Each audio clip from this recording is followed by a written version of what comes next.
Hello बच्चों, आप सभी का स्वागत है हमारे चैनल एनसीईआरटी ट्यूटोरियल के ऊपर। और यहाँ पर इस वीडियो में हम लोग पढ़ रहे हैं क्लास 10 साइंस के चैप्टर नंबर 15 को, जिसका नाम है आवर इन्वायरमेंट।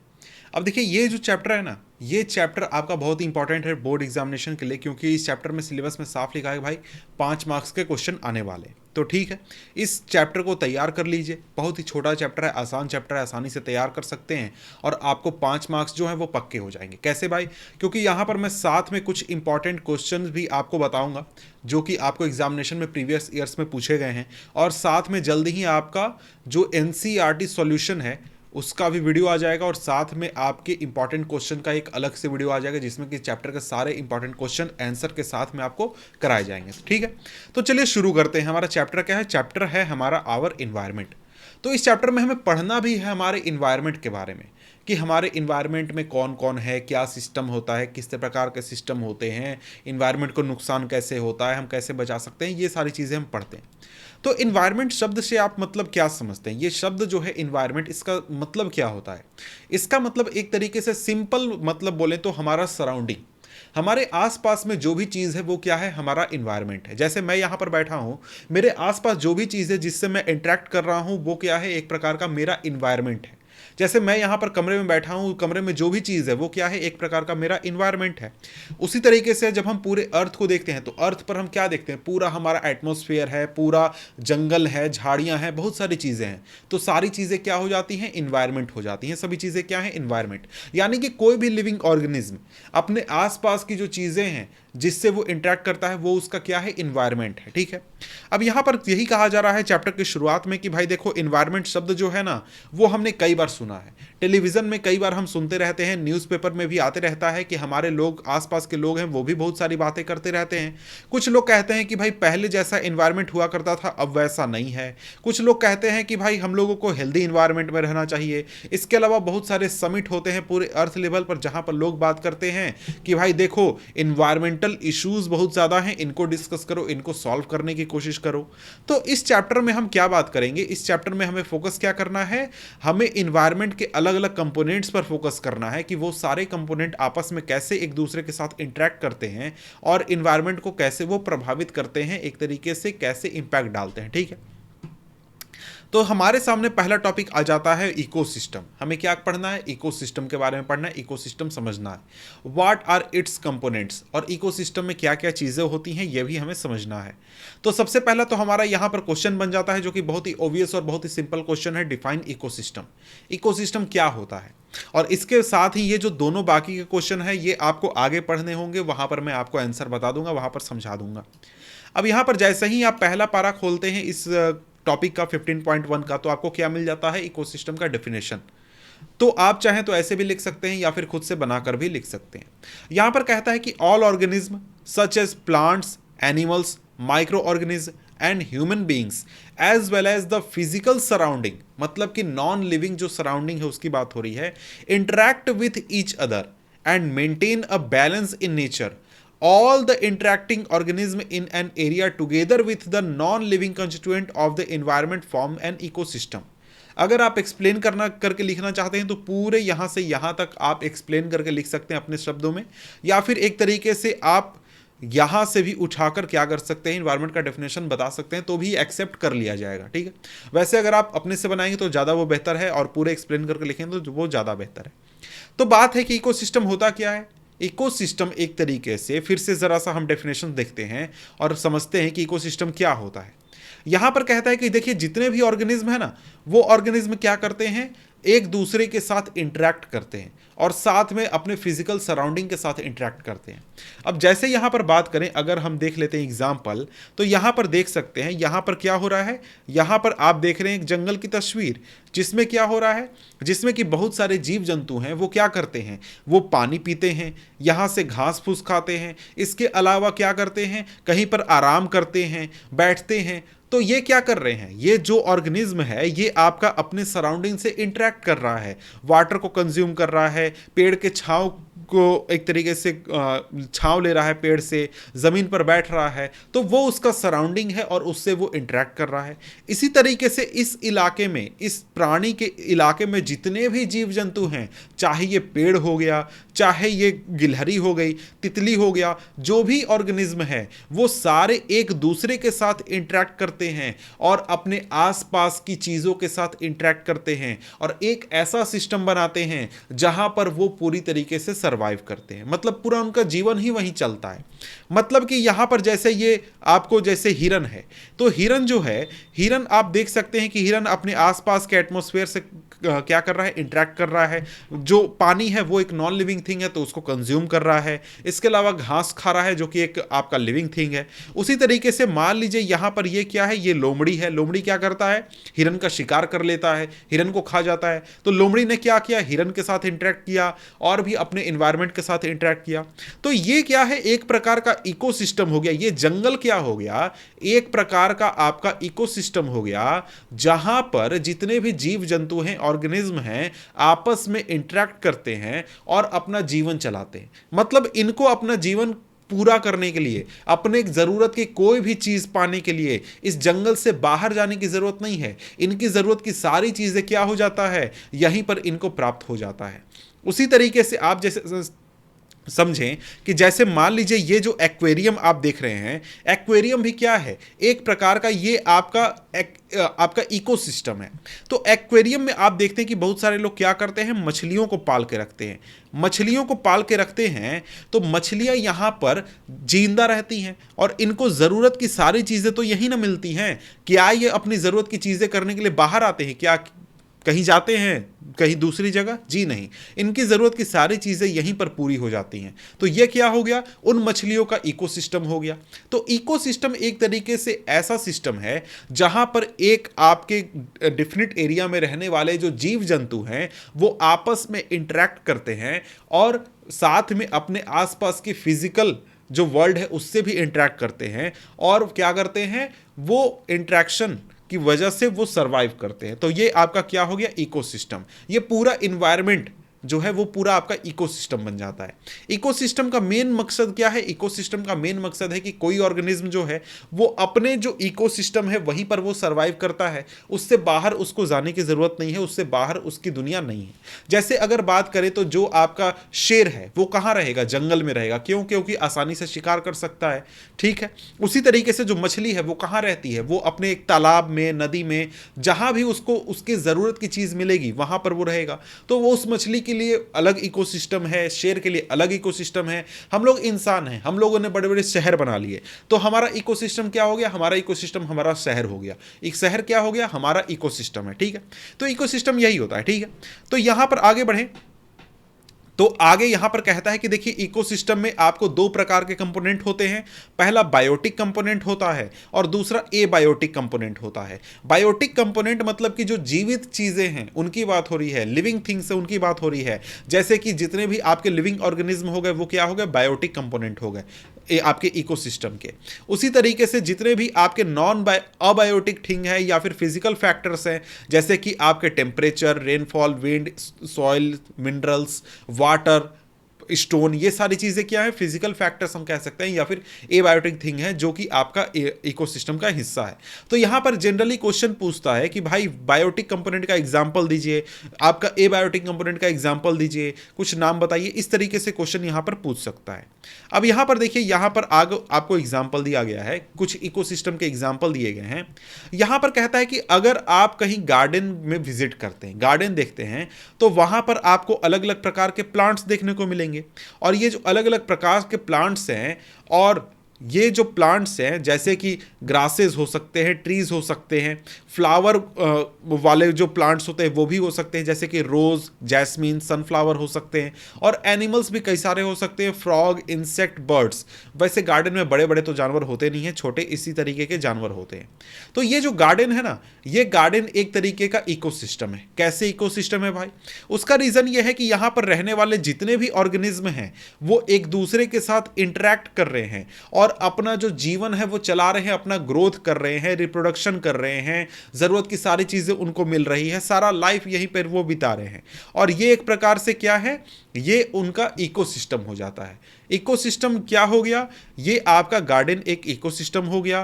कैसे इकोसिस्टम हो गया, क्योंकि यहां पर जितने भी जीव जंतु हैं आपस में ही इंटरेक्शन करके एक दूसरे की जरूरतों को पूरा करके सभी ऑर्गेनिज्म का जीवन चलता है और आगे बढ़ता है। इसीलिए ये क्या है, एक प्रकार का इकोसिस्टम है। और इकोसिस्टम जैसे मैंने कहा कि आपको कोई भी डिफिनिट एरिया हो सकता है, जैसे जंगल है, एक जंगल है वो एक इकोसिस्टम है। हमारा शहर भी इकोसिस्टम है, लेकिन ये शहर जो है इंसानों के लिए इकोसिस्टम है, भेड़ बकरियों या फिर आपको शेर वगैरह के लिए नहीं है। ठीक है, अब यहां पर आगे बढ़े तो दूसरे प्रकार के जो इकोसिस्टम है उनका एग्जाम्पल फॉरेस्ट हो गया, पॉन्ड हो गया, लेक हो गया। अब यहां पर एक चीज आपको पढ़ना है कि इकोसिस्टम दो प्रकार के होते हैं। पहला तो आपका नेचुरल इकोसिस्टम होता है, दूसरा होता है आर्टिफिशियल इकोसिस्टम।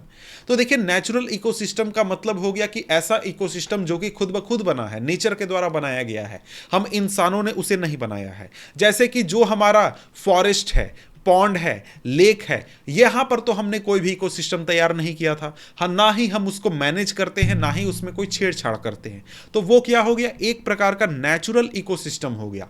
ठीक है, उसी तरीके से दूसरा हमारा आर्टिफिशियल इकोसिस्टम या फिर जिसको हम ह्यूमन मेड इकोसिस्टम कहते हैं, ये एक ऐसा इकोसिस्टम है जिसको कि हम बनाए, हमने बनाया है, हम उसको मैनेज करते हैं, कंट्रोल करते हैं या फिर किसी भी तरीके से प्रभावित करते हैं।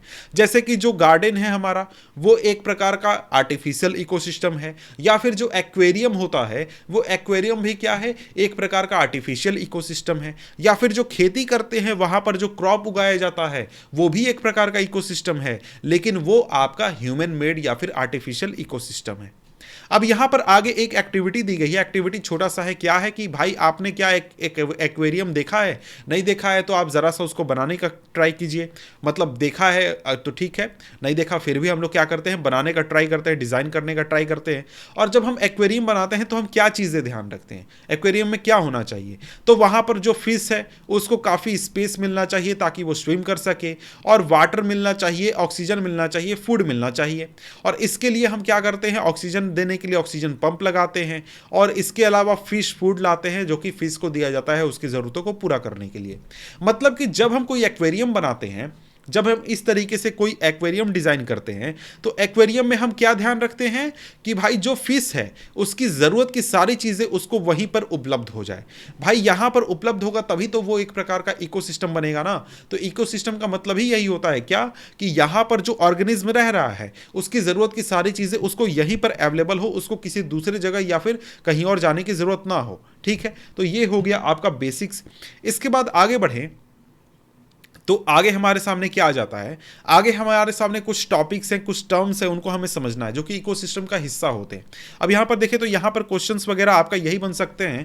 क्वेश्चन आपका सिंपली बनेगा कि नेचुरल इकोसिस्टम क्या होता है, या फिर सिंपली पूछ देगा कि जो इकोसिस्टम है वो कितने प्रकार का होता है, दो एग्जाम्पल दीजिए। तो आप इसको लिख सकते हैं कि नेचुरल और आर्टिफिशियल होता है, और इसके बाद में कोई एक्सप्लेन करने के लिए बोलेगा तो भी आप बता सकते हैं। बहुत आसान है, कुछ हेवी है नहीं। ठीक है, इसके बाद आगे बढ़ें तो आगे हमारे सामने आ जाते हैं, हमको पढ़ना है अब इकोसिस्टम के अलग अलग हिस्से, यानी कि जो बायोटिक कंपोनेंट हैं इकोसिस्टम का, उसमें से कुछ हिस्से हम देखने वाले हैं। अब यहां पर बात करें तो यहां पर जो इकोसिस्टम में जितने भी ऑर्गेनिज्म हैं उन ऑर्गेनिज्म को हम तीन ग्रुप में बांट सकते हैं। तीन ग्रुप कौन कौन से, प्रोड्यूसर्स, कंज्यूमर्स और साथ में डिकम्पोजर्स। ये तीन ग्रुप हो सकते हैं आपके इकोसिस्टम के, मतलब तीन प्रकार के ऑर्गेनिज्म हो सकते हैं इकोसिस्टम में।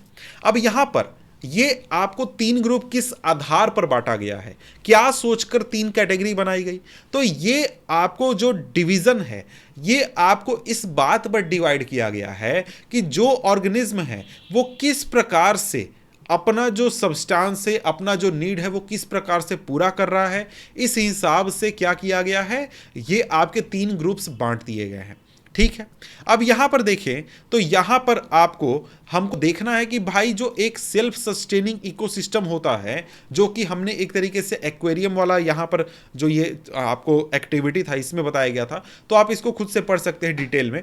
तो यहां पर इकोसिस्टम के बारे में हमने पहले क्या बात किया था कि भाई इकोसिस्टम एक ऐसा इलाका होता है, एक ऐसा सिस्टम होता है जहां पर सभी ऑर्गेनिज्म आपस में एक दूसरे के साथ इंटरेक्ट करते हैं और साथ में सभी ऑर्गेनिज्म अपने आसपास के सराउंडिंग के साथ इंटरेक्ट करते हैं और उनके ज़रूरत की सारी चीज़ें वहाँ पर क्या होता है, पूरा होता है। मतलब कि ये एक प्रकार का सेल्फ सफिशिएंट सिस्टम होता है जिसमें कि सारे ऑर्गेनिज्म क्या होते हैं, जिंदा होते हैं। तो भाई सेल्फ सस्टेनिंग या फिर सेल्फ सफिशिएंट इकोसिस्टम बनाने के लिए हमें क्या चाहिए होगा? सबसे पहले क्या चाहिए होगा, हमें एक तरीके से ऐसा चाहिए होगा सिस्टम जहां पर कि फूड आए, खाना आए और ज़रूरत की सारी चीज़ें हैं वो सभी ऑर्गेनिज्म को मिलने पाए। तो यहाँ पर अगर हम लोग देखें तो ये जो तीन ग्रुप्स हैं, ये तीनों ग्रुप्स क्या करते हैं, एक दूसरे को पूरा करते हैं, यानी कि एक ऐसा सिस्टम बनाते हैं जो कि सेल्फ सफिशिएंट है। कैसे भैया? तो यहाँ पर अगर हम लोग देखें तो यहाँ पर जो आपके जितने भी ग्रीन प्लांट्स हैं और साथ में कुछ खास बैक्टीरिया जो होते हैं वो क्या करते हैं, वो फोटोसिंथेसिस करते हैं और फोटोसिंथेसिस करके क्या करते हैं, वो खाना प्रोड्यूस करते हैं, फूड प्रोड्यूस करते हैं। और फूड प्रोड्यूस में आपको पता होगा कि फोटोसिंथेसिस में क्या यूज होता है भाई, सिंपल सब्सटेंसेस यूज होते हैं, CO2 यूज होता है, साथ में सनलाइट यूज होता है, क्लोरोफिल यूज होता है, वाटर यूज होता है। तो इन चीजों का यूज करके क्या बनाया जाता है, फूड आइटम्स बनाए जाते हैं। और फूड आइटम्स बनाकर ये ऑर्गेनिज्म जो होते हैं वो क्या करते हैं, अपनी जरूरतों को पूरा करते हैं। तो यहां पर ये जो ऑर्गेनिज्म का कैटेगरी हो गया, ये क्या हो गए, प्रोड्यूसर्स। प्रोड्यूसर्स कौन से ऑर्गेनिज्म हो गए, ये वैसे ऑर्गेनिज्म हो गए जो कि अपना भोजन खुद से बनाते हैं, वो किसी दूसरे के ऊपर डिपेंड नहीं होते हैं। ये आपका कैटेगरी हो गया प्रोड्यूसर्स का। प्रोड्यूसर्स को एक तरीके से हम क्या कहते हैं, ऑटोट्रॉप्स भी कहते हैं। क्या कहते हैं, ऑटोट्रॉप्स कहते हैं, क्योंकि ये अपना भोजन खुद से बनाते हैं। समझ गए? अब यहां पर बात है कि इसके बाद कुछ ऐसे ऑर्गेनिज्म होते हैं जो कि अपना भोजन खुद से नहीं बना सकते हैं। वो अपनी बेसिक जरूरतों को पूरा करने के लिए वो डायरेक्टली या फिर इनडायरेक्टली आपके जो प्लांट्स हैं उनके ऊपर डिपेंड करते हैं। कुछ आपके प्लांट्स, कुछ ऐसे ऑर्गेनिज्म होते हैं जो कि डायरेक्टली क्या करते हैं, इन प्लांट्स को, यानी कि जो आपके प्रोड्यूसर्स हैं उनको कंज्यूम करते हैं और उनसे एनर्जी प्राप्त करते हैं। और इसके अलावा कुछ ऐसे ऑर्गेनिज्म हैं जो कि क्या करते हैं, इनडायरेक्टली प्लांट्स के ऊपर डिपेंड करते हैं। कैसे भाई? तो यहां पर देखिए, कोई प्लांट था, प्लांट को क्या किया, कोई जानवर ने खाया, कोई जानवर ने खाया तो इस जानवर ने क्या किया, प्लांट को खाया। तो ये डायरेक्टली डिपेंडेंट हो गया आपके ऑटोट्रॉप्स के ऊपर या फिर प्रोड्यूसर्स के ऊपर। लेकिन इस जानवर को खाने वाला एक जानवर है जो कि क्या कर रहा है, इस जानवर को खा रहा है। तो ये जो जानवर है ना, ये इसके ऊपर डिपेंडेंट है और इनडायरेक्टली इसके ऊपर डिपेंडेंट है, क्योंकि अगर प्लांट नहीं होगा यानी कि प्रोड्यूसर नहीं होगा तो ये कंज्यूमर भी नहीं होगा, और ये कंज्यूमर नहीं होगा तो ये भी सर्वाइव नहीं करने पाएगा। तो इस प्रकार से जितने भी आपके ऑर्गेनिज्म होते हैं वो डायरेक्टली या फिर इनडायरेक्टली आपके प्लांट्स के ऊपर डिपेंड करते हैं। ठीक है, अब यहां पर देखें तो कंज्यूमर्स के बारे में कहता है कि कंज्यूमर कई प्रकार के हो सकते हैं। हर्बीवोर्स हो सकते हैं, कार्निवोर्स हो सकते हैं, ओमनीवोर्स हो सकते हैं, पैरासाइट्स हो सकते हैं। चारों क्या होते हैं, आपको पता होगा कि हर्बीवोर वैसे ऑर्गेनिज्म होते हैं जो कि आपके सिर्फ और सिर्फ प्लांट खाते हैं। कार्निवोर क्या करते हैं, कार्निवोर आपके जो एनिमल्स हैं उनको खाते हैं या फिर मीट खाते हैं। और ओमनीवोर होते हैं जो कि दोनों खाते हैं, और साथ में पैरासाइट होते हैं जो कि खाते नहीं लेकिन उनसे एनर्जी को चूसते हैं या फिर एनर्जी को लेते हैं। ये आपको चार प्रकार के आपके कंज्यूमर हो सकते हैं। ठीक है, अब यहां पर चारों के एग्जाम्पल आपको ध्यान में रखना है, क्योंकि ये भी क्वेश्चन बनता है, ये भी आपसे पूछ सकता है। ठीक है, और चारों का डेफिनेशन भी आपको ध्यान में रखना है।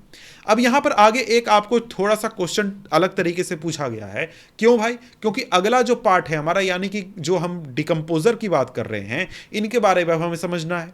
तो यहां पर अगर हम लोग ध्यान दें तो यहां पर कहता है कि imagine the situation where you do not clean the aquarium and some fish and plants have died.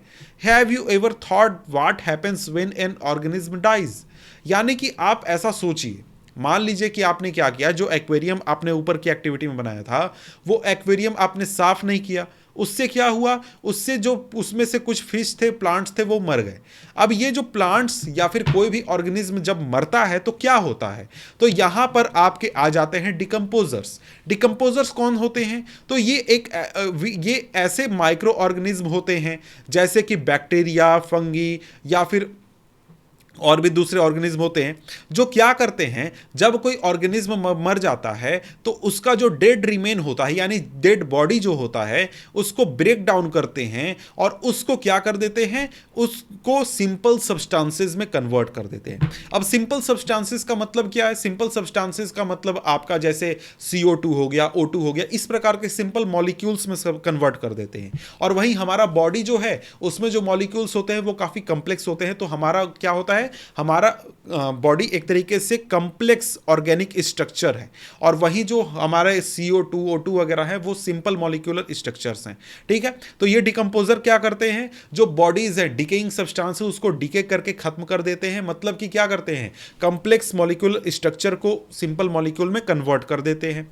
और इससे क्या होता है, इससे ये जो आपके जो नया प्रोडक्ट बना यानी डिकम्पोज होने के बाद जो भी बना वो कहाँ जाएगा, सॉइल में जाएगा। और सॉइल फिर से दोबारा किसके द्वारा, सॉइल के जरिए किसके पास पहुंचेगा, प्लांट के पास पहुंचेगा। तो इस तरीके से ये पूरा एक साइकिल चलता है। जो आपके प्रोड्यूसर्स हैं, प्रोड्यूसर क्या करते हैं, एनर्जी बनाते हैं, फूड बनाते हैं, वो किसके पास जाता है, कंज्यूमर के पास जाता है। कंज्यूमर जब मर जाता है या फिर प्रोड्यूसर जब मर जाता है तो जो आपका डिकम्पोजर है वो क्या करता है, डिकम्पोज करके उसको कन्वर्ट कर देता है आपको मैन्योर्स में या फिर और भी चीज़ों में, और उसको सॉइल में ऐड कर देता है और फिर वो किसके द्वारा, प्लांट्स के द्वारा यूज़ कर लिया जाता है। तो इस तरीके से आपका कोई भी सिस्टम होता है वहाँ पर एक साइकिल चलता है जिसमें कि आपका जो पूरा सिस्टम है वो एक सेल्फ सफिशिएंट सिस्टम बन जाता है। अब यहाँ पर आगे बढ़ें तो आगे यहाँ पर आपसे एक क्वेश्चन पूछता है, आपके क्वेश्चन पूछता है कि will the natural replenishment of soil take place even if decomposers are not there. अगर डिकम्पोजर नहीं होंगे तो क्या नेचुरल रिप्लेनिशमेंट हो जाएगा सॉइल का? ये आपसे सवाल है, आप जरा आंसर कीजिए। तो हम लोग क्या करते हैं, इस चीज़ को अच्छी तरीके से समझते हैं प्रोड्यूसर्स और डिकम्पोजर्स के कंसेप्ट को। यहाँ पर क्या होता है, प्रोड्यूसर्स कौन हो गए, प्रोड्यूसर्स वैसे ऑर्गेनिज्म हो गए जो कि क्या करते हैं, अपना भोजन खुद से बनाते हैं। जैसे कि जितने भी आपके ग्रीन प्लांट्स हो गए जो कि अपना भोजन खुद से बनाते हैं, और कुछ खास बैक्टीरिया, ये क्या हो गए, प्रोड्यूसर हो गए। क्यों प्रोड्यूसर हो गए भाई? क्योंकि ये सनलाइट को लेते हैं और उसको एनर्जी को एब्जॉर्ब करके उससे क्या बनाते हैं, अपनी एनर्जी नीड को पूरा करते हैं। ठीक है, अब यहां पर क्या होता है, ये जो प्रोड्यूसर्स हैं इनके द्वारा क्या बनाया जाता है, फूड बनाया जाता है। फूड बनाकर ये अपना बॉडी तैयार करते हैं या फिर जो फल वगैरह होते हैं वो बनाते हैं। अब इन प्रोड्यूसर्स को कंज्यूम किया जाता है आपके कंज्यूमर्स के द्वारा। कंज्यूमर्स कई प्रकार के हो सकते हैं, जैसे कि आपके जो हर्बीवोर हैं जो कि क्या करते हैं, सिर्फ प्लांट्स वगैरह को खाते हैं। कार्निवोर क्या करते हैं, सिर्फ आपके मीट वगैरह को खाते हैं। या फिर आपके तीसरे हो सकते हैं ओमनिवोर्स जो कि क्या करते हैं, दोनों प्रकार के फूड को खाते हैं। तो ये कंज्यूमर्स क्या करते हैं, प्रोड्यूसर्स से फूड आइटम को ले लेते हैं और यहाँ पर ये आपको कंज्यूम कर लेते हैं।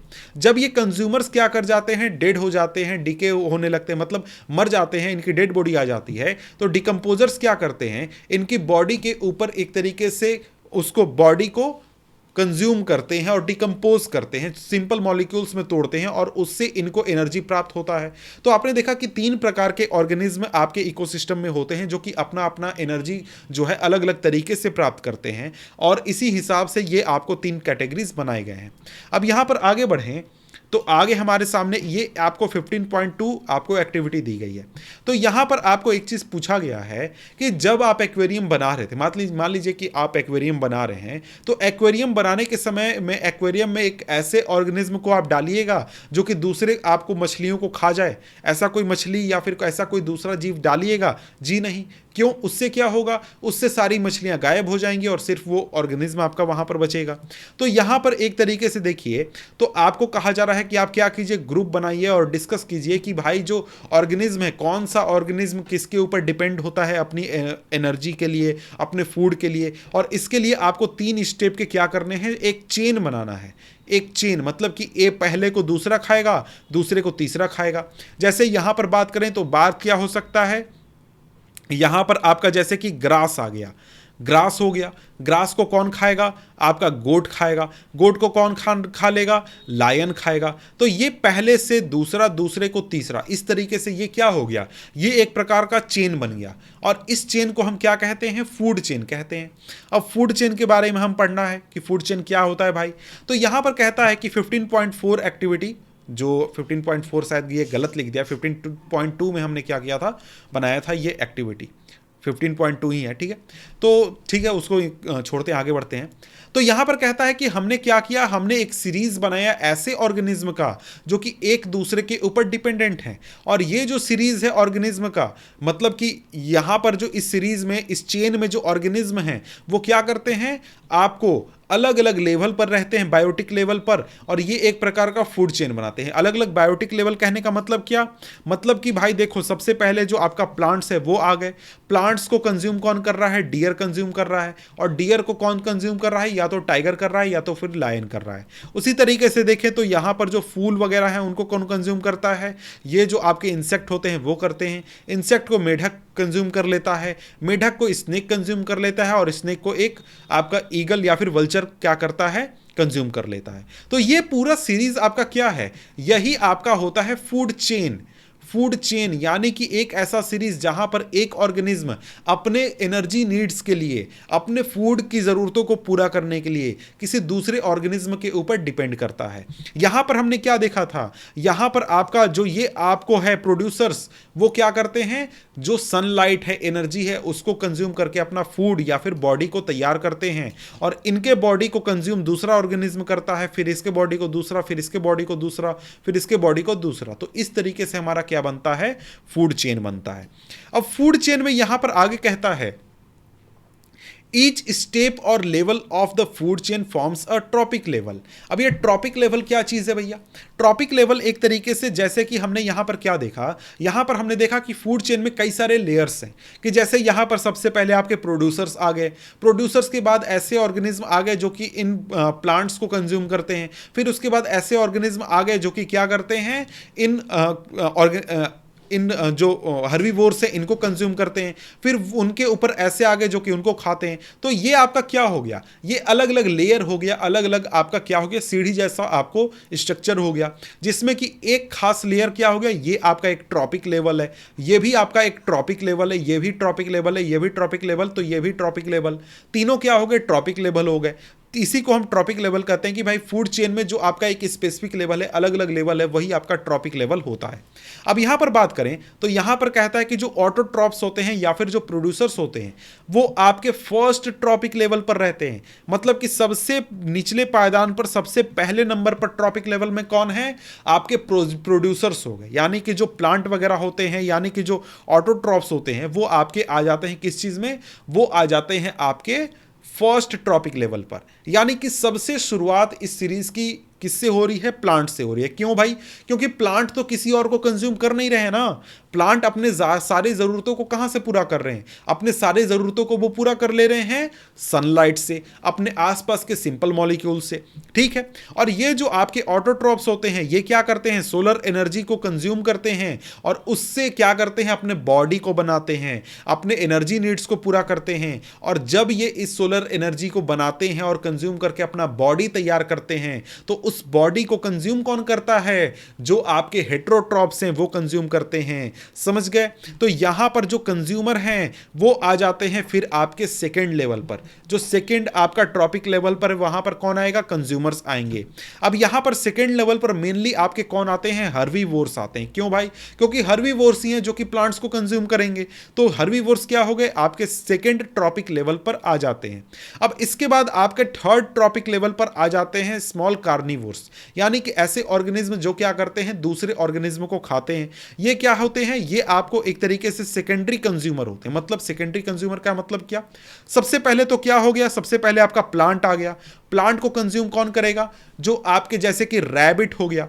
रैबिट क्या है, रैबिट एक प्रकार का आपका प्राइमरी कंज्यूमर है। प्राइमरी कंज्यूमर कहने का मतलब क्या, कि भाई वो क्या करेगा, वो इस प्लांट वगैरह को खाएगा। रैबिट हर्बीवोर हो गया। अब रैबिट को खाने वाला कोई ऑर्गेनिज्म हो सकता है, जैसे कि कोई डॉग है वो खा सकता है, लोमड़ी है, या फिर और भी लायन वगैरह कुछ भी खा सकता है, ठीक है। तो रैबिट क्या हो गया, आपका फर्स्ट हो गया प्राइमरी कंज्यूमर। इसके बाद सेकेंडरी कंज्यूमर हो गया ये उसके ऊपर, ठीक है। अब यहां पर यहां पर आपके बात करें तो इसके बाद इसके ऊपर भी लेयर बन सकता है टर्शियरी कंज्यूमर का। अब जैसे इस चीज को अगर आपको अच्छी तरीके से समझना है तो क्या कीजिए, आप यहां पर देखिए, यहां पर आप क्या देखने पा रहे हैं, यहां पर अगर बीच वाले एग्जाम्पल को देखें तो बीच वाले एग्जाम्पल में देख रहे हैं कि ये प्लांट क्या हो गया, ये आपका प्राइमरी कंज्यूमर हो गया, फर्स्ट आपका क्या हो गया, फर्स्ट ट्रॉपिक लेवल। अब इस प्लांट को कंज्यूम कर रहा है ये इंसेक्ट, ये इंसेक्ट आपका सेकेंड ट्रॉपिक लेवल हो गया, ठीक है, स्मॉल आपका हर्बीवोर हो गया। फिर इसको ये मेढक कंज्यूम कर रहा है तो ये मेढक क्या हो गया, ये आपको थर्ड लेवल हो गया, थर्ड लेवल। अब थर्ड लेवल में क्या है, ये आपका एक तरीके से स्मॉल कार्निवोर है, अब इसको कंज्यूम कर ले रहा है ये आपका स्नेक, ये फोर्थ आपका लेवल हो गया, फोर्थ आपका ट्रॉपिक लेवल। अब इसको कंज्यूम कर रहा है ये वल्चर, ये फिफ्थ आपका क्या है, फिफ्थ आपका ट्रॉपिक लेवल है, ठीक है। तो इस प्रकार से अलग अलग ट्रॉपिक लेवल होते हैं जहां पर अलग अलग प्रकार के ऑर्गेनिज्म होते हैं जो कि अलग अलग प्रकार के उनके फूड सोर्स होते हैं, यानी एनर्जी लेने का सोर्स होता है। अब यहां पर देखिए, यहां पर एक चीज हमें समझना है कि यहां पर हमें जब हम फूड कंज्यूम करते हैं तो फूड हम कंज्यूम क्यों करते हैं, फूड कंज्यूम करने का हमारा मेन मकसद होता है कि भाई हमें क्या चाहिए, एनर्जी चाहिए अपने डेली लाइफ को चलाने के लिए, अपनी ज़रूरतों को पूरा करने के लिए हमें एनर्जी चाहिए, और इसीलिए हम क्या करते हैं, फूड कंज्यूम करते हैं। तो यहाँ पर जितने भी ऑर्गेनिज्म हैं वो चाहे वो प्राइमरी आपका ट्रॉपिक लेवल पर हो, फर्स्ट हो, सेकेंड हो, थर्ड ट्रॉपिक लेवल हो या फिर फोर्थ हो, वो सारे ऑर्गेनिज्म का मेन मकसद क्या है फूड लेने का, वो है कि भाई हमको क्या मिले, एनर्जी मिले। तो इस वजह से जो अलग अलग ऑर्गेनिज्म के बीच में इंटरेक्शन होता है, यानी कि कोई जो जानवर है वो अगर पत्ते खा रहा है, पेड़ पौधों को खा रहा है, कोई मेंढक है अगर वो इंसेक्ट खा रहा है, या फिर कोई आपका शेर है वो अगर किसी जानवर को खा रहा है, तो वो ऐसा कर क्यों रहा है, वो इसलिए कर रहा है ताकि उसको एनर्जी मिल सके। और इसलिए हम सिंपली कह सकते हैं कि जो अलग अलग प्रकार के ऑर्गेनिज्म के बीच में जो इंटरेक्शन होता है उससे क्या होता है, उससे एनर्जी का फ्लो होता है एक कंपोनेंट से दूसरे सिस्टम, मतलब सिस्टम के एक कंपोनेंट से दूसरे के बीच में। यानी कि क्या हुआ, यानी कि यहां पर अगर आप इस हमारे फूड चेन को अगर आप देखें तो फूड चेन में क्या होता है, फूड चेन में आपके जो ऑर्गेनिज्म हैं दूसरे ऑर्गेनिज्म को खाते हैं, मतलब क्या करते हैं, डिपेंड होते हैं दूसरे ऑर्गेनिज्म के ऊपर। तो यहां पर अगर हम लोग देखें तो सबसे पहले क्या हुआ, सबसे पहले जो प्लांट है उसने क्या किया, फूड को प्रोड्यूस किया। कैसे फूड को प्रोड्यूस किया भाई, तो यहां पर सनलाइट जो है ना, उस सनलाइट से एनर्जी को कंज्यूम किया और उसको कन्वर्ट किया किस रूप में, केमिकल एनर्जी में, जो कि उसके बॉडी में क्या हुआ, स्टोर हो गया। बाकी जो एनर्जी थे वो उसने कंज्यूम कर लिया। उसके बाद यहां पर ये जो इंसेक्ट आया जिसने कि इस फ्लावर को प्लांट को कंज्यूम किया, इसने क्या किया, इसके पास जो केमिकल एनर्जी स्टोर्ड है प्लांट के पास वो अब इसके पास आ गया। तो इसके पास एनर्जी जो आया उसमें से कुछ एनर्जी इसने क्या किया, स्टोर कर लिया। कैसे भाई, अपना बॉडी बनाया, मसल बनाया, सारी चीज़ें तो उसमें स्टोर हो गया, बाकी एनर्जी इसने चलने फिरने घूमने में खर्च कर दी। फिर इसके शरीर में जो एनर्जी, केमिकल एनर्जी स्टोर्ड थी वो इस मेंढक के पास पहुंची। कैसे, मेंढक ने इसको खा लिया तब। तो मेंढक ने भी कुछ एनर्जी कंज्यूम किया, मेंढक को एनर्जी मिला, मेंढक दौड़ा कूदा फांदा और बाकी अपने बॉडी में मसल के रूप में, स्ट्रक्चर के रूप में क्या हुआ, स्टोर कर लिया। फिर इसको इस सांप ने लिया और फिर इस सांप को इस वल्चर ने लिया। तो इस तरीके से क्या हो रहा है कि एनर्जी, जो सनलाइट की एनर्जी है वो प्लांट द्वारा निर्माण की जा रही है, बनाई जा रही है, और फिर उसको वन बाय वन जो अलग अलग ऑर्गेनिज्म हैं वो उस एनर्जी को ले रहे हैं, किसके जरिए, दूसरे प्लांट को या फिर दूसरे ऑर्गेनिज्म को कंज्यूम करके। तो यहां पर जब ये इस तरीके का इंटरेक्शन होता है तो मेन इसका टारगेट क्या होता है, एनर्जी फ्लो कराना एक पूरे सिस्टम में, एक कंपोनेंट से दूसरे कंपोनेंट के बीच में, ठीक है। तो यहां पर आगे यही चीज लिखा गया है कि हमने जैसा पढ़ा है कि जो ऑटोट्रॉप होते हैं वो सनलाइट की एनर्जी को कंज्यूम करते हैं और उसको केमिकल एनर्जी में कन्वर्ट करते हैं, जैसा कि मैंने कहा। और ये जो एनर्जी है लिविंग वर्ल्ड में एक्टिविटीज को सपोर्ट करता है। मतलब अगर आप सोचिए, यहां पर अगर इस पूरे फूड चेन में अगर प्लांट्स नहीं होंगे तो भाई एनर्जी का जनरेशन कहां से होगा, जो फूड है इसका जनरेशन ही नहीं होगा तो बाकी सारे जितने भी ऑर्गेनिज्म हैं वो कुछ भी कंज्यूम करता हो वो सरवाइव ही नहीं करने पाएंगे। जाएंगे। इसलिए जो हमारा फूड है उसमें, यानी कि जो फूड चेन है उसमें जो प्लांट है वो बहुत ही इंपॉर्टेंट रोल अदा करते हैं। ठीक है, अब यहां पर एक लाइन लिखा गया कि जैसा कि हमने सोर्सेज ऑफ एनर्जी चैप्टर में पढ़ा, तो भाई सोर्सेज ऑफ एनर्जी चैप्टर तो हमारा सिलेबस में है ही नहीं, तो वहां पर तो हमने नहीं पढ़ा। तो क्या यहां पर कहना चाहता है? यहां पर कहना चाहता है कि जब हम क्या करते हैं कि जब एनर्जी को एक फॉर्म से दूसरे फॉर्म में कन्वर्ट करते हैं। अब यहां पर अगर हम लोग ऊपर देखें तो यहां पर जो ये फूड चेन है, यहां पर भी हम लोग क्या कर रहे हैं, फूड एनर्जी को, जो एनर्जी है उसको एक फॉर्म से दूसरे फॉर्म में कन्वर्ट कर रहे हैं। भाई कैसे कन्वर्ट कर रहे हैं? तो सबसे पहला तो कन्वर्जन हो रहा है कि जो प्लांट है वो क्या कर रहा है, सनलाइट को कन्वर्ट कर रहा है केमिकल एनर्जी में। सनलाइट इसके पास आया, इसने क्या किया, फोटोसिंथेसिस किया, फूड बनाया, उससे क्या किया, फूड को या तो स्टोर किया या तो उसको यूज कर लिया अपने जिंदगी को चलाने में। तो क्या हुआ, कन्वर्जन हुआ, सनलाइट की एनर्जी को कन्वर्ट किया गया किस में, फूड में, या फिर हम कह सकते हैं केमिकल एनर्जी में। तो यहां पर कन्वर्जन हुआ, उसमें क्या हुआ, कुछ एनर्जी लॉस हुआ। समझ गए? अब यहां पर एनर्जी लॉस, ये चीज तो हमने कंसेप्ट एक तरीके से ये दूसरे चैप्टर में पढ़ना था लेकिन हमने नहीं पढ़ा। लेकिन यहां पर कहना यह चाहता है कि देखिए यहां पर लॉस बहुत ज्यादा होता है जब इस तरीके का क्या होता है, कन्वर्जन होता है। कैसे लॉस बहुत ज्यादा होता है? तो देखिए उसका रीजन ये है कि जो आपके ग्रीन प्लांट्स हैं, जो कि आपके इस पूरे इकोसिस्टम को चलाते हैं, जो टेरेस्ट्रियल इकोसिस्टम है, यानी कि जो सनलाइट कैप्चर करते हैं, वो अर्थ पर जितना भी सनलाइट पड़ता है उसका मात्र 1% ऑफ सनलाइट को यूज करते हैं और उसको यूज करके फूड एनर्जी में कन्वर्ट करते हैं। ठीक है, फूड एनर्जी में कितना कन्वर्ट होता है, अर्थ पर जितना सनलाइट आता है उसका मात्र 1%। अब ये जो ग्रीन प्लांट्स हैं इसको कंज्यूम किया जाता है प्राइमरी कंज्यूमर के द्वारा, और इसमें क्या होता है, बहुत सारा एनर्जी इन प्राइमरी कंज्यूमर के द्वारा लूज कर दिया जाता है हीट के रूप में। कुछ अमाउंट का एनर्जी चल जाता है डाइजेशन में, कुछ अमाउंट का एनर्जी चला जाता है घूमने फिरने, रेस्ट करने में, चलने में, एनिमल के ग्रोथ में, सारी चीज़ों में चली जाती है। उसके बाद बाकी मात्र 10% ऑफ एनर्जी जो है प्राइमरी कंज्यूमर का, वो बचता है किस रूप में, केमिकल एनर्जी के रूप में। यानी कि उसका जो बॉडी है, यानी कि जैसे मैं अगर यहां पर हूं, मैं अगर वेजिटेरियन हूं, मैं अगर घास फूस पेड़ पौधे खाता हूं, तो मेरे को जितनी भी एनर्जी मिली उसमें से 90% एनर्जी मैं क्या कर लूंगा, कंज्यूम कर लूंगा। किस चीज में, ये हाथ हिलाने में, घूमने फिरने चलने में। 10% एनर्जी ही मेरे शरीर में मसल के रूप में, मांस के रूप में, चमड़ी के रूप में क्या है, स्टोर्ड है, जो कि एक प्रकार का केमिकल एनर्जी है।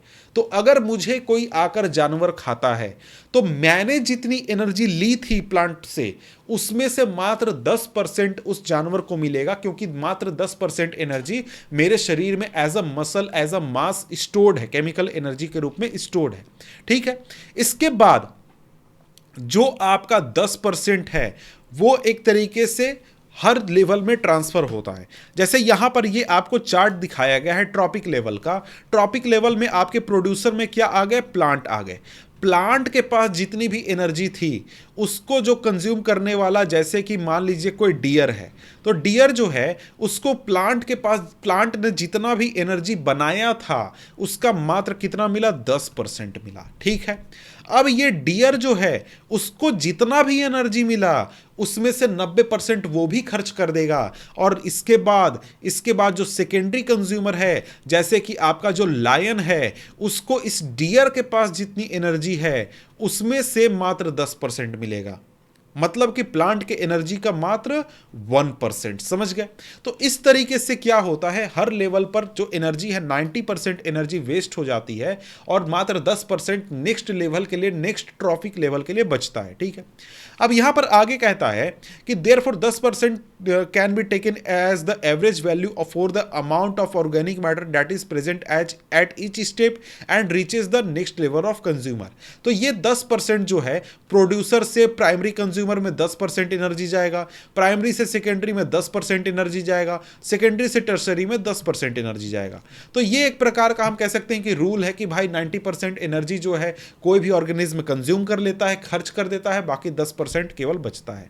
अब यहां पर आगे कहता है कि देखिए, क्योंकि नेक्स्ट जनरेशन के लिए इतना कम एनर्जी मिल रहा है। नेक्स्ट जनरेशन मतलब कि भाई प्रोड्यूसर से प्राइमरी, प्राइमरी से सेकेंडरी, सेकेंडरी से टर्सरी तक हर बार 90% एनर्जी वेस्ट हो जा रहा है। तो इसलिए क्या होता है कि जो फूड चेन होता है वो आपका ज़्यादा से ज़्यादा 3 से 4 मैक्सिमम 5 आपको लेवल तक जाता है, क्योंकि 5 लेवल के बाद जाने पर कोई भी ऑर्गेनिज्म के लिए सफिशिएंट एनर्जी नहीं बचता है। समझ गए? अब यहां पर कहता है कि जो लॉस है एनर्जी का वो इतना ज्यादा होता है कि यूजेबल एनर्जी बहुत कम अमाउंट में बचती है। ठीक है, अब यहां पर आगे कहें तो यहां पर कहता है कि there are generally a greater number of individuals at the lower trophic levels of an ecosystem, the greatest number is of producers.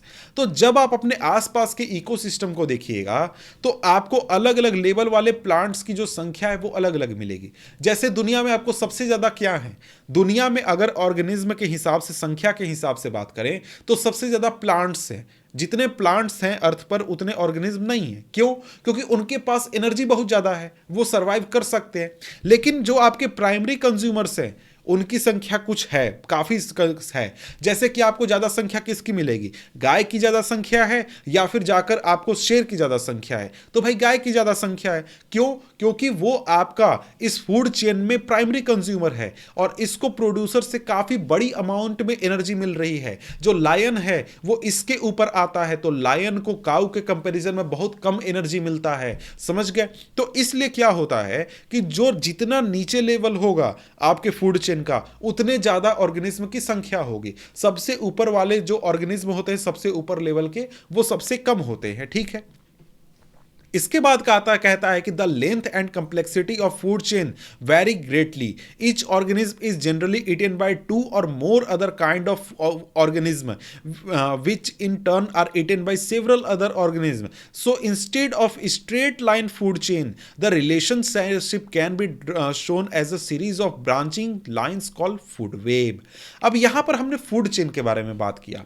Food chain में हमने क्या कहा कि भाई एक ऑर्गेनिज्म है, उस ऑर्गेनिज्म को दूसरा ऑर्गेनिज्म खाता है और दूसरे को तीसरा खाता है, और इस तरीके से हमारा क्या बनता है, एक हमारा सीरीज बनता है जिसको कि हम फूड चेन कहते हैं। लेकिन क्या हमारे समाज में, मतलब कि हमारे इकोसिस्टम में ऐसा होता है, हमारे इन्वायरमेंट में ऐसा होता है क्या कि जो प्लांट है उसको सिर्फ आपका एक इंसेक्ट ही खाएगा, कोई दूसरा नहीं खाएगा? इंसेक्ट को क्या सिर्फ माउस खाएगा क्या? नहीं, इसके अलावा आपका फ्रॉग भी खा सकता है, दूसरे ऑर्गेनिज्म भी खा सकते हैं, या लिजर्ड होता है वो भी खा सकता है। अब ये जो यहां पर हमारा जो एक तरीके से जो हमारा माउस है, इस माउस को क्या सिर्फ और सिर्फ सांप ही खा सकता है? जी नहीं, दूसरे ऑर्गेनिज्म भी खा सकते हैं। तो यहां पर हम जो ये फूड चेन की बात कर रहे हैं ना, फूड चेन आपका ऐसा स्ट्रेट लाइन, एक लाइन नहीं होता है। क्यों नहीं होता है? क्योंकि रियलिटी में फूड चेन में कोई भी ऑर्गेनिज्म है ना, उसको कई सारे ऑर्गेनिज्म खा सकते हैं, कोई भी कंज्यूम कर सकता है। तो फूड चेन, कई सारे फूड चेन को अगर आपस में इंटर हम मिक्स कर दें तो वो क्या हो जाता है, फूड वेब हो जाता है। और हमारे इकोसिस्टम में, हमारे इन्वायरमेंट में यही फूड वेब देखने को मिलता है। जैसे फूड वेब में क्या, यहां पर क्या देख रहे हैं भाई, फूड वेब में यहां पर ये जो ग्रास है इसको ये रैबिट खा रहा है, इसको ये डियर भी खा रहा है, इसको यहां पर इंसेक्ट भी खा रहा है, इंसेक्ट को खाता है माउस, माउस को यहां पर वल्चर भी खा सकता है, माउस को यहां पर आपका ये जो फॉक्स है ये भी खा सकता है। और इसके अलावा यहां पर जैसे गिलहरी है, गिलहरी क्या करता है, पेड़ से चीजों को खाता है, गिलहरी को दूसरा ऑर्गेनिज्म खा सकता है। यहां पर आपका जो ये अलग अलग ऑर्गेनिज्म है उनको अलग अलग ऑर्गेनिज्म खाते हैं, मतलब आपस में इंटरमिक्स होते हैं, आपस में एक दूसरे से इंटरेक्ट करते हैं। और फूड वेब आपके इकोसिस्टम में, आपके एनवायरनमेंट में आपको जनरली देखने को मिलता है। ठीक है, अब यहां पर आगे बढ़े तो आगे हमारे पास जो टॉपिक है उसको पढ़ने से पहले यहां पर कुछ क्वेश्चंस वगैरह हैं, उनको मैं करा देता हूं, कि बता देता हूं, क्योंकि यहां पर ये समझना जरूरी है। तो सबसे पहले आ जाता है what is food chain. Food chain क्या है ये आपको समझना जरूरी है। इसके बाद है कि what is the flow of energy why is the flow of energy in an ecosystem unidirectional? Unidirectional क्यों होता है हमारे फूड चेन में एनर्जी? तो यहां पर यूनिडायरेक्शनल वाला जो एस्पेक्ट है वो हम आगे पढ़ेंगे नेक्स्ट पेज में। ठीक है, आगे यहां पर आपको इस तरीके के क्वेश्चन भी आते हैं कि in the following food chain 100 joule of energy is available to the lion, how much energy was available to the producer?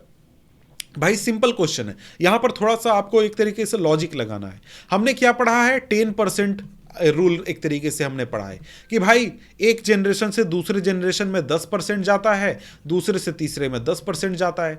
Lion के पास कितना है? 100 जूल है। 100 जूल का 10 गुना क्या होगा? वो डियर के पास होगा। डियर के पास कितना हो गया? 1000 जूल हो गया। और डियर से प्लांट के पास कितना हो गया? 10,000 जूल हो गया। तो प्लांट के पास कितना है? 10,000 जूल। इसी तरीके से नेक्स्ट आपका क्वेश्चन है, give reason to justify the following, the existence of decomposers is essential in a biosphere, flow of energy in a food chain is unidirectional. ये तो क्वेश्चन हमने डिस्कस कर लिया।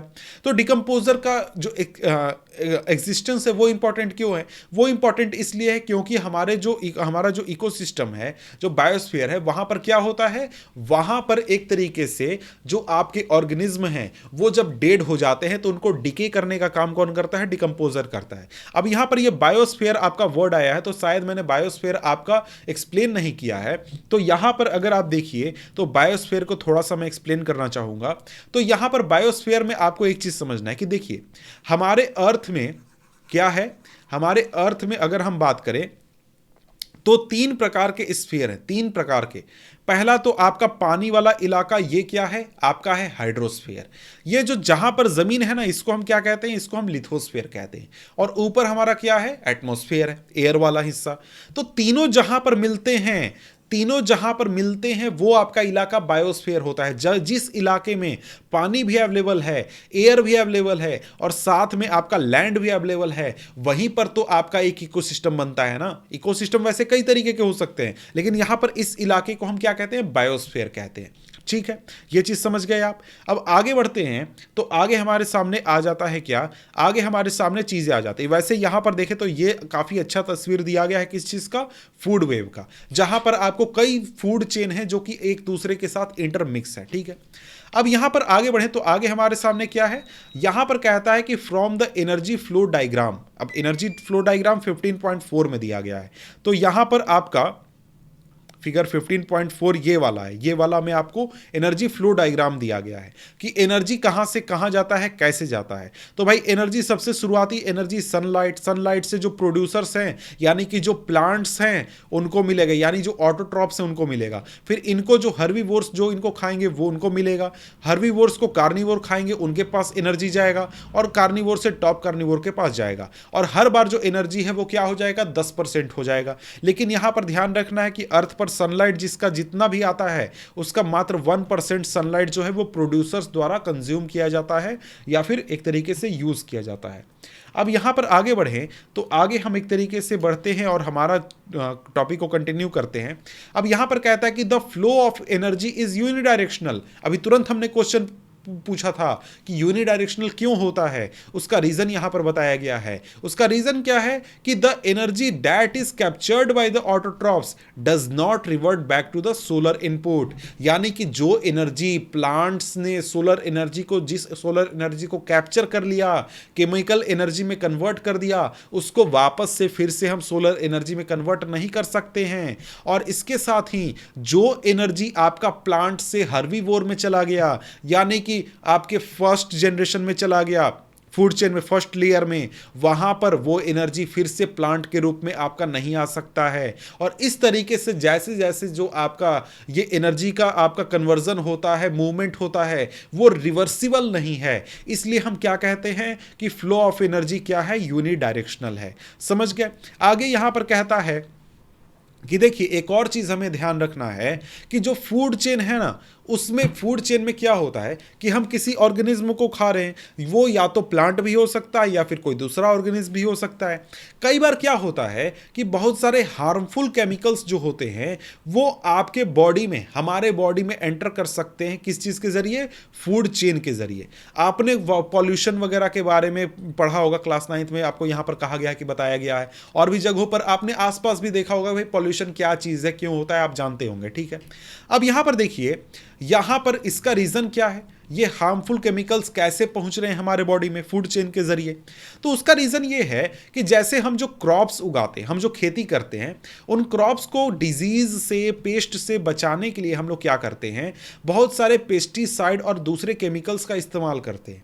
तो ये जो पेस्टिसाइड हैं, ये केमिकल से एक तरीके से हार्मफुल हैं। अगर ये किसी भी पेस्ट को या फिर किसी भी दूसरे ऑर्गेनिज्म को हार्म पहुंचा रहे हैं, तो ये हमको भी हार्म पहुंचा सकते हैं।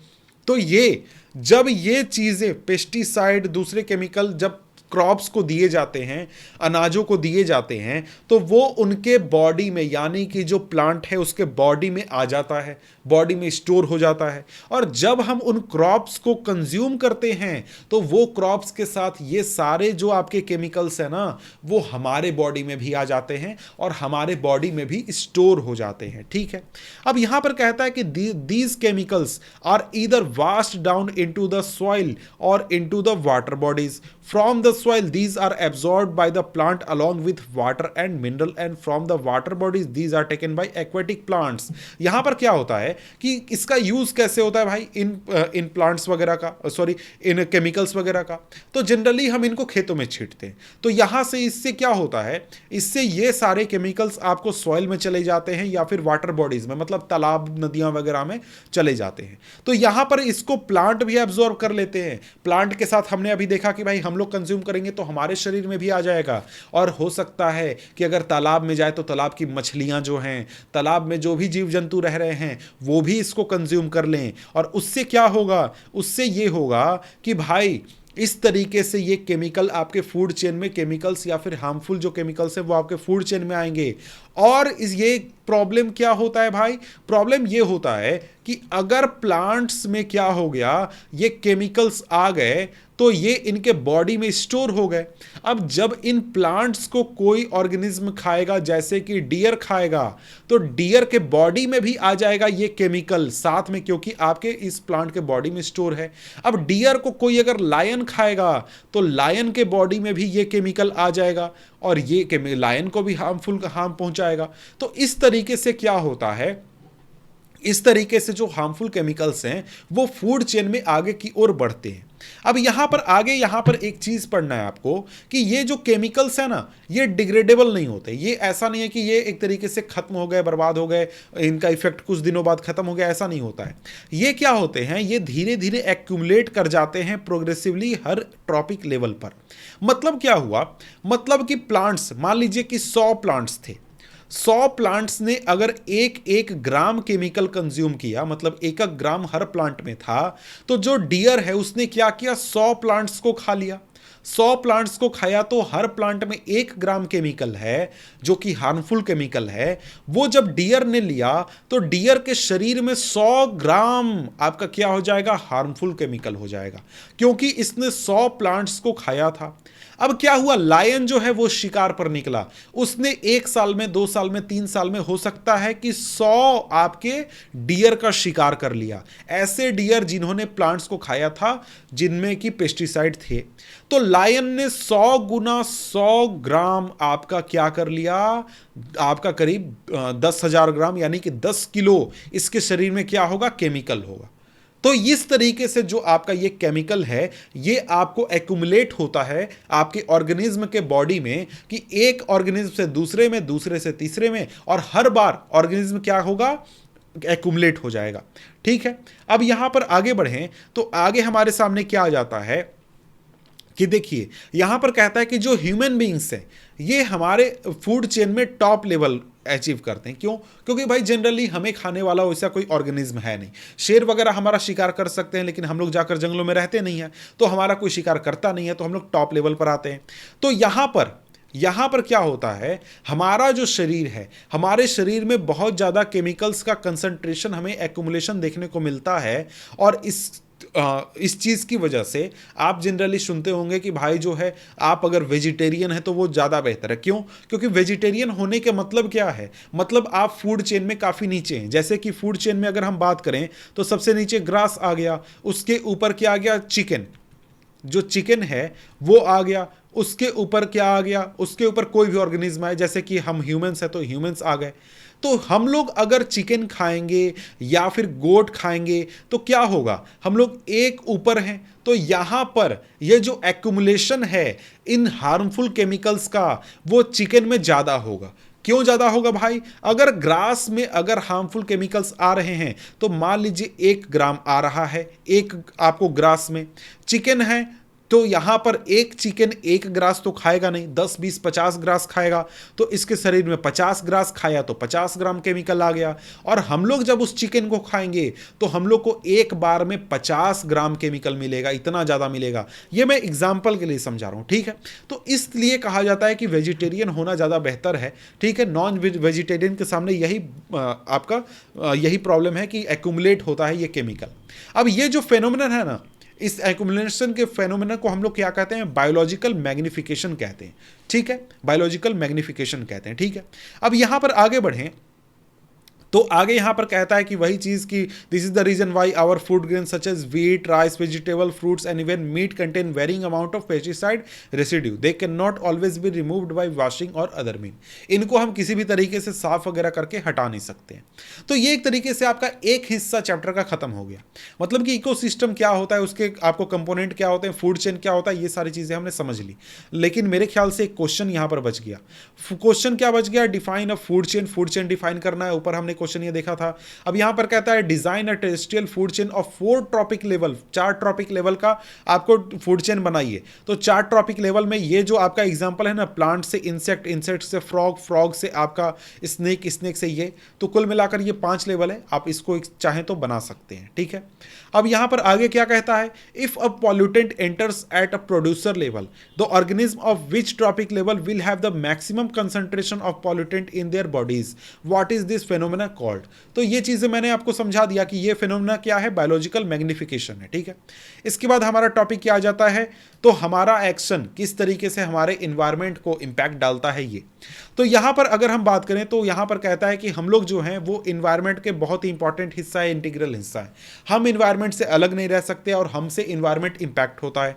तो यहां पर कहता है कि अगर इन्वायरमेंट में कोई चेंज हो, कोई बदलाव आए तो उसका इंपैक्ट हमारे ऊपर भी पड़ेगा, हमारे लाइफ पर पड़ेगा। और हमारा कोई भी एक्टिविटी जो है उससे हमारे इन्वायरमेंट के ऊपर भी इंपैक्ट पड़ता है। तो जैसे कि अगर हम लोग क्या करते हैं, हम लोग एयर पॉल्यूशन करते हैं, वाटर पॉल्यूशन करते हैं, कोई भी तरीके से किसी भी काम को करते हैं तो उससे हमारे एनवायरनमेंट पर क्या पड़ता है, इंपैक्ट पड़ता है। लेकिन यहां पर 2 प्रकार के इंपैक्ट की हम बात करने वाले हैं। पहला तो है डिप्लीशन ऑफ ओजोन लेयर और दूसरा है वेस्ट डिस्पोजल, यानी कि जो वेस्ट हम निकालते हैं उसकी बात करते हैं। अब यहां पर कहता है कि ओजोन लेयर और how it is getting depleted, यानी कि ओजोन लेयर की बात करने वाले हैं। अब यहां पर ओजोन लेयर क्या है, सबसे पहले तो ये समझिए। ओजोन लेयर की बात करें तो ओजोन लेयर एक प्रकार का ओजोन गैस का लेयर है। यानी ओजोन क्या है, ओजोन आपका एक गैस है जो कि जिसका फॉर्मूला होता है O3। ये ऑक्सीजन का ही बना हुआ है, लेकिन इसमें 3 ऑक्सीजन होते हैं, ठीक है।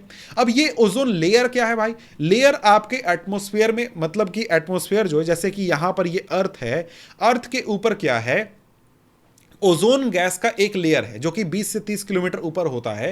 ये ओजोन गैस का लेयर आपके ओजोन गैस का बना हुआ होता है और ये काफी इंपॉर्टेंट है हमारे अर्थ के लिए, क्योंकि ये हमारे अर्थ को हार्मफुल रेज से, सन से जो अल्ट्रा वायलेट रेज आती हैं उनसे हमारे अर्थ को बचाता है।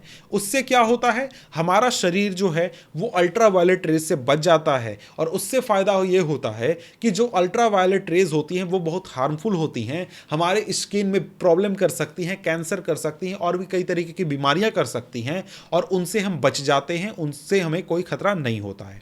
तो समझ गया कि भाई ओजोन लेयर क्या होता है, ओजोन गैस का एक लेयर है जो कि हमारे अर्थ के ऊपर है, जो कि हमें अल्ट्रा वायलेट रेज से बचाता है। और ये किस चीज का बना हुआ है, ओजोन गैस का बना हुआ है। अब ओजोन गैस का बना हुआ है तो यहां पर O3 इसका फॉर्मूला है, और जो हम ऑक्सीजन कंज्यूम करते हैं अपने शरीर को चलाने के लिए वो होता है O2 ऑक्सीजन मॉलिक्यूल, O3 आपका ओजोन हो गया। तो यहां पर बात यह है कि जो ओजोन है, O3 मॉलिक्यूल है, ये बहुत ही डेडली होता है, बहुत ही डेडली पॉइजन होता है, मतलब हमें मार भी सकता है, इतना हमारे लिए खतरनाक होता है। लेकिन ये हम इसको कंज्यूम करें तब, लेकिन अगर ये हमसे 20 30 50 किलोमीटर ऊपर है अगर, और वहां पर जाकर O3 क्या कर रहा है, एक लेयर बना रहा है हमारे अर्थ के ऊपर, तो ये हमारे बहुत काम का है। क्यों काम का है भाई? हमने देखा कि अल्ट्रावायलेट रेस से बचाता है, इसलिए हमारे बहुत काम का है। और ये क्या करता है, हमारे अर्थ के सरफेस को यूवी रेस से बचाता है, यूवी रेडिएशन से बचाता है। और ये जो रेडिएशन है ये हमारे मतलब हमारा शरीर ने सभी ऑर्गेनिज्म के लिए बहुत ही डैमेजिंग होता है, और स्किन कैंसर वगैरह भी हो सकते हैं इस चीज़ से। ठीक है, अब यहां पर देखिए, सबसे पहले तो आपको पढ़ना है ओजोन गैस का प्रोडक्शन, यानी ओजोन गैस बनता कैसे। तो यहां पर क्या होता है, यहां पर सिंपली बता देते हैं कि देखिए, सिंपली जो हमारा एटमॉस्फेयर है उसमें सबसे पहले क्या प्रेजेंट है, ऑक्सीजन मॉलिक्यूल प्रेजेंट है, ऑक्सीजन मॉलिक्यूल जो कि हम लोग कंज्यूम करते हैं। तो यहां पर जब इस पर यूवी रेस पड़ते हैं, जब अल्ट्रावायलेट रेज पड़ते हैं इसके ऊपर, तो ये ऑक्सीजन मॉलिक्यूल जो है ये टूट जाता है ऑक्सीजन और ऑक्सीजन में, दो अलग अलग ऑक्सीजन हो गए। और ये अलग अलग ऑक्सीजन जो होते हैं ये फिर जाकर किसी दूसरे ऑक्सीजन मॉलिक्यूल के साथ जुड़ जाते हैं और O3 बना देते हैं। तो ये आपका केमिकल फॉर्मूला है, मतलब केमिकल प्रोसेस है जिसके जरिए आपका ओजोन बनता है, ओजोन गैस बनता है। ठीक है, ओजोन कैसे बनता है ये आप समझ गए, ये भी आपसे आप क्वेश्चन पूछ सकता है, ये भी काफी इंपॉर्टेंट है, समझ गए। तो यहां पर यही चीज है कि जो आपका यूवी रेज है उसमें जो हायर एनर्जी होता है, हायर रेडिएशन होता है, उससे क्या होता है, ऑक्सीजन का जो मॉलिक्यूल होता है वो टूट जाता है ऑक्सीजन, फ्री ऑक्सीजन एटम में, और इससे क्या होता है, ये आगे चलकर मॉलिक्यूलर ऑक्सीजन के साथ जुड़ जाता है और उससे क्या बनता है, ओजोन गैस बनता है। अब यहां पर बात करें तो यहां पर हमारा ये फॉर्मूला आपको ध्यान में रखना है। सनलाइट आया, सन से जो हाई रेडिएशन है, मतलब ज्यादा पावरफुल रेडिएशन है यूवी रेस का, उसने एक ऑक्सीजन मॉलिक्यूल को तोड़ दिया, एक ऑक्सीजन और दूसरे ऑक्सीजन में दो अलग अलग ऑक्सीजन एटम कर दिए। अब ये ऑक्सीजन एटम जो है वो किसी दूसरे ऑक्सीजन मॉलिक्यूल के साथ जुड़ जाएगा और क्या बन जाएगा, ओजोन बन जाएगा। इसी तरीके से दूसरा भी आपका क्या बन जाएगा, ओजोन बन जाएगा। तो आपसे अगर पूछे फॉर्मेशन का अगर फॉर्मूला, तो क्या लिखिएगा कि भाई आपका क्या हुआ, O3 है, सॉरी O2 है, O2 को इस तरीके से O प्लस O में टूट गया, किस चीज के प्रेजेंस में, यूवी रेज में के प्रेजेंस में, और फिर ये O जो है ये आपका O2 मॉलिक्यूल के साथ जुड़ जाएगा और O3 बना देगा। इस तरीके से आप एक्सप्लेन कर सकते हैं फॉर्मेशन आपके ओजोन का। ठीक है, अब इसके बाद अगर हम लोग आगे बढ़ें तो आगे यहां पर कहा जा रहा है कि जो ओजोन है हमारे एटमॉस्फेयर में वो 1980 के बाद काफी ज्यादा कम होने लगा, और उससे जो हमारा ओजोन लेयर है उसमें प्रॉब्लम आने लगा। उससे क्या हुआ, हमारे अर्थ पर डायरेक्टली जो हार्मफुल यूवी रेज है वो आने लगे, तो इससे काफी प्रॉब्लम होने लगा भाई। तो पता किया गया कि भाई क्या रीजन है, क्यों ऐसा हो रहा है, ओजोन लेयर का डिप्लीशन क्यों हो रहा है। तो भाई पता चला कि जो हम एक तरीके से रेफ्रिजरेटर यूज करते हैं, फ्रिज वगैरह यूज करते हैं, फायर एक्सटिंग्विशर वगैरह यूज करते हैं, उनमें हम क्लोरोफ्लोरोकार्बन गैसेस का इस्तेमाल करते हैं। और ये जो गैसेस है ना, ये एक तरीके से हमारे एटमॉस्फेयर के ओजोन को क्या कर रहे हैं, डिप्लीट कर रहे हैं, ओजोन लेयर को नुकसान पहुंचा रहे हैं। तो इसलिए क्या किया गया, 1987 में 1987 में तय किया गया कि अब हम लोग क्या करेंगे, CFC जो गैस है उसका प्रोडक्शन बंद कर देंगे और हम लोग क्या करेंगे, ओजोन लेयर को ठीक करने की कोशिश करेंगे। इसलिए क्या किया गया है कि अब हम CFC को अब प्रोड्यूस नहीं करते हैं, CFC को अपने रेफ्रिजरेटर वगैरह में यूज नहीं करते हैं। CFC का अगर डेफिनेशन पूछे तो क्लोरोफ्लोरोकार्बन होता है, जो कि यहां पर आप देख सकते हैं। अब यहां पर यह बात किया जाए कि भाई डिप्लीशन होता कैसे है, ये अगर हम देखें तो यहां पर देखिए डिप्लीशन कैसे होता है। तो डिप्लीशन इस प्रकार से होता है कि जो आप गैस यूज करते हैं क्लोरोफ्लोरोकार्बन वगैरह, वो आपके अर्थ से निकलकर ऊपर जाता है। और इसमें देखिए CFC केवल नहीं होता है, बल्कि उसके अलावा HCFC होता है, हेलन होता है, इसके अलावा मिथाइल ब्रोमाइड होता है, जो कि अलग अलग जगहों पर सारे गैसेज यूज होते हैं। ये सारे गैसेज एक तरीके से ओजोन डिप्लीशन का काम करते हैं। जो CFC मॉलिक्यूल है उसमें क्या होता है, क्लोरीन होता है, फ्लोरीन होता है, कार्बन होता है। अब यहां पर क्या होगा, CFC में से क्लोरीन टूट जाएगा, इस CFC मॉलिक्यूल में से क्लोरीन टूटेगा, क्लोरीन जाकर इस O3 जो ओजोन मॉलिक्यूल है उसको तोड़ देगा और यहां पर CO यानी ClO बना देगा, क्लोरीन और ऑक्सीजन का एक मॉलिक्यूल बना देगा और साथ में ऑक्सीजन बना देगा, ऑक्सीजन मॉलिक्यूल बना देगा। तो इस तरीके से ओजोन जो है उसका लेयर को केमिकल रिएक्शन के जरिए डिप्लीट करेगा। समझ गए? तो ये प्रोसेस भी आप ध्यान में रखिएगा, अगर डिप्लीशन से रिलेटेड क्वेश्चन आए तो आप यहां से एक्सप्लेन कर सकते हैं। ठीक है, अब इसके बाद बारी आती है हमारा नेक्स्ट टॉपिक, वो क्या है? Managing the garbage we produce, यानी जो हम गार्बेज बनाते हैं उसको हम कैसे मैनेज करें। तो भाई ये भी बहुत बड़ा प्रॉब्लम है। उसका प्रॉब्लम क्यों है? क्योंकि हम अपने समाज में, अपने आसपास इतना ज़्यादा गार्बेज प्रोड्यूस करते हैं कि वो हमारे लिए एक हार्मफुल, बहुत ही डेंजरस सिचुएशन क्रिएट कर रहा है। उसका रीज़न क्या है? उसका रीज़न ये है कि भाई देखो, यहाँ पर जो गार्बेज बहुत सारे हम प्रोड्यूस करते हैं उसमें से बहुत सारे गार्बेज जो होते हैं वो आपको नॉन डिग्रेडेबल होते हैं। समझ गए? उसका रीजन मतलब क्या हुआ? मतलब ये हुआ कि देखिए, यहां पर कुछ हमारे आसपास जो कचरे होते हैं, वेस्ट मटेरियल होते हैं, वो बायोडिग्रेडेबल होते हैं। मतलब कि उसको आप एटमॉस्फेयर में रखिए, अर्थ पर रखिए, तो वो क्या हो जाएंगे? डिग्रेड हो जाएंगे, वो सड़ गल के खत्म हो जाएंगे। जो आपके डिकम्पोजर्स हैं वो क्या कर देंगे? उसको काम करके, उसको कंज्यूम करके खत्म कर देंगे। लेकिन कुछ आपके ऐसे वेस्ट मटेरियल होते हैं जिनको कि डिग्रेड नहीं किया जा सकता है, जैसे कि जो आपका प्लास्टिक हो गया, स्टील, आयरन वगैरह का सामान हो गया, या फिर और भी बहुत सारी चीजें ऐसी हैं जो कि डिग्रेड नहीं हो सकती हैं। क्यों नहीं हो सकती हैं भाई? तो उसको एक तरीके से समझाया गया है यहां पर कि देखिए, हमने लाइफ प्रोसेस चैप्टर पढ़ा, वहां पर हमने देखा कि हम लोग जब कुछ खाते हैं तो उसको अलग अलग एंजाइम के द्वारा क्या किया जाता है? डाइजेस्ट किया जाता है। तो यहां पर बात है कि हम लोग सभी चीज़ों को खाकर, कुछ भी खाकर डाइजेस्ट क्यों नहीं कर सकते हैं? हम लोग कोयला खाकर उसको डाइजेस्ट क्यों नहीं कर सकते हैं?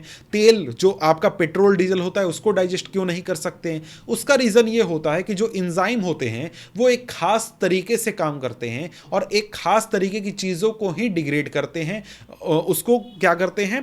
कंज्यूम करते हैं। तो इसलिए हम सभी चीज़ों को क्या नहीं कर सकते? बायोडिग्रेड नहीं कर सकते हैं। कुछ खास चीज़ें ऐसी होती हैं जिनको कि बायोडिग्रेड हम कर सकते हैं।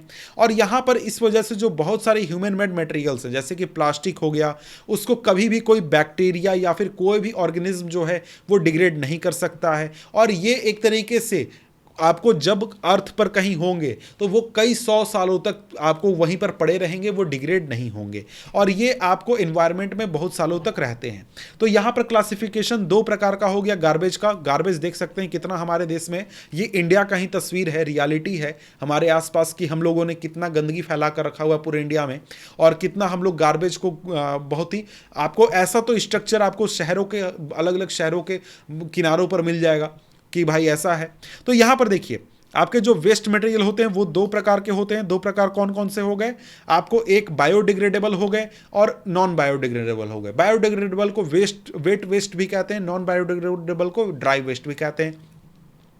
बायोडिग्रेडेबल में जितने भी चीज़ें हैं वो हैं, जैसे कि पका हुआ या फिर नॉन पका हुआ खाना हो गया, अंडा हो गया, हड्डियां हो गई, फूड हो गया, फ्रूट वगैरह हो गए, पत्तियां हो गई, किचन का जो भी वेस्ट है वो सारा आ गया। नॉन बायोडिग्रेडेबल में आपका पेपर, प्लास्टिक, वुड, कपड़े, metal, glass, rubber, leather, thermocol, ये सारे नॉन बायोडिग्रेडेबल होते हैं। ये उतनी जल्दी वेस्ट नहीं होते, उतनी जल्दी ये आपके जो अर्थ है वहाँ से गायब नहीं होते। जैसे कि अगर यहाँ पर देखिए इस तस्वीर को, तो इस तस्वीर में जो भी आपका वेस्ट मटेरियल है ये यहाँ पर है ना, तो अगर इसको नहीं हटाया गया तो 100 साल बाद भी ये यहीं पर ऐसे ही रहेगा। क्यों? क्योंकि ज़्यादातर वेस्ट मटेरियल यहाँ पर प्लास्टिक है और वो बायोडिग्रेडेबल नहीं है। तो इसलिए हमें क्या करना चाहिए? हमें कभी जब भी कोई वेस्ट मटेरियल फेंकना चाहिए, कुछ भी करना चाहिए, तो उसके पहले सोचना चाहिए कंज्यूम करने से पहले कि हम किस तरीके से एनवायरनमेंट को बचा सकते हैं, किस तरीके से हम उनको एक तरीके से यूज़ कर सकते हैं, या फिर किस तरीके से हम एनवायरनमेंट को हेल्प कर सकते हैं। ठीक है, अब यहाँ पर यही कहा जा रहा है कि substances that are broken down by biological process are said to be biodegradable. Substances that are not broken down in this manner are said to be non biodegradable। ये तो हमने एक तरीके से समझ लिया कि जो नॉन बायोडिग्रेडेबल होता है वो कई सालों तक टिका हुआ रहता है और वह वहाँ से गायब नहीं होता है। तो यहाँ पर कहता है कि जब हम किसी शहर और टाउन में जाते हैं तो हमें गार्बेज हर जगहों पर, हर इलाके में देखने को मिलता है। हम लोगों को रैपर्स मिल जाते हैं, एम्प्टी बोतल्स मिल जाते हैं, बहुत सारी चीज़ें मिल जाती हैं। तो यहाँ पर इन प्रॉब्लम्स को कैसे डील किया जाए ये हमें सोचने की ज़रूरत है। तो यहाँ पर आपके कई सारे क्वेश्चंस हैं वो भी अब ज़रा सा डील करते हैं, क्योंकि यहाँ पर आगे कुछ बचा हुआ नहीं है, थोड़ा सा बचा हुआ है। उसके पहले क्वेश्चंस वगैरह इसी इलाके के देख लेते हैं। तो यहाँ पर कहता है कि what write one negative effect on the environment of affluent life style of few person of a society. Society में जो कुछ एफ्लुएंट लोग हैं, अमीर लोग हैं, उनके लाइफ स्टाइल का क्या बैड इम्पैक्ट पड़ रहा है। तो उसका बैड इम्पैक्ट पड़ रहा है ये कि हम लोग ज़्यादा रिसोर्सेज कंज्यूम कर रहे हैं, हमारा वेस्ट मटेरियल भी ज़्यादा है, और उससे इन्वायरमेंट को भी नुकसान हो रहा है। ये आप आसानी से लिख सकते हैं। अब इसके बाद अगर हम बात करें तो यहाँ पर और भी जो क्वेश्चन है उनमें से क्वेश्चन एक क्या बनता है, differentiate between biodegradable and non biodegradable substances, ये भी क्वेश्चन है।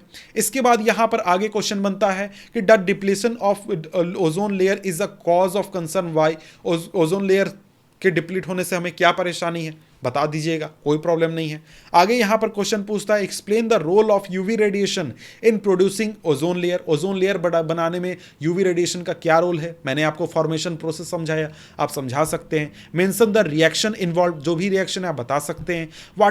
Y is excessive use of CSC cause of concern, ये भी बता सकते हैं कि भाई उससे क्या होता है, ओजोन लेयर डिप्लेशन होता है। ठीक है, ये चीज़ें आप आसानी से बता सकते हैं। आगे बढ़ते हैं। आगे ये छोटा सा इलाका है, छोटा सा चीज़ बचा हुआ है, क्या बचा हुआ है भाई, यहां पर कहता है कि improvement in our life style have resulted in greater amount of waste material generation.